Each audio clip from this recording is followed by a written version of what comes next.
warahmatullahi wabarakatuh. Ketemu lagi dengan saya Vivi dalam membahas statistika. Nah, teman-teman, kali ini kita kembali membahas tentang proses memvisualisasikan data menjadi lebih menarik, menjadi lebih interaktif.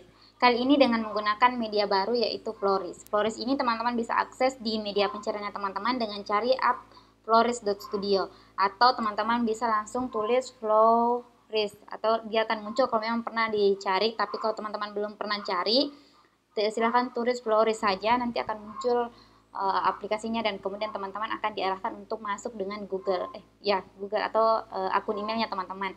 Dan ini apabila teman-teman sudah menggunakannya, jadi di sini sudah ada beberapa project yang sudah saya buat. Nah, kita akan membuat Floris sekaligus belajar membuat Floris sekaligus membuat laporan penjualan. Nah, contoh yang akan kita buat juga akan dikaitkan nantinya pada bentuk presentasi di Canva. Jadi kita buat grafiknya di sini, tapi bentuk presentasinya itu di Canva. Nah, yang sudah saya buat contohnya seperti ini. Misalnya kita mulai dari ini ya, pertama contoh laporan penjualan menggunakan diagram dari Floris seperti itu.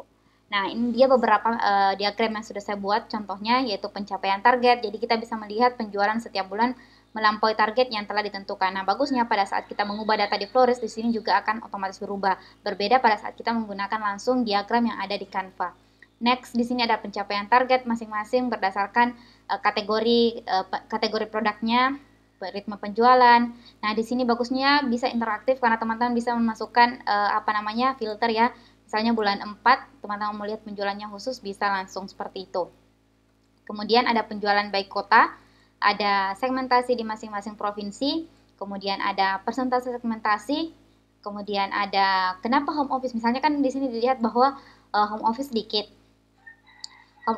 Nah, kita bisa analisa di sini kenapa home office pembeliannya sedikit. Ternyata setelah kita tinjau dengan menggunakan diagram per kategori masing-masing segmentasi, ternyata ada kategori di satu segmentasi yaitu home office yang memang tidak ada terjual, yaitu office supplies, yang memang tidak menjadi segmentasi dari produk ini, tidak bakalan mungkin dibeli oleh home office seperti itu. Dia hanya di corporate sama consumer seperti itu.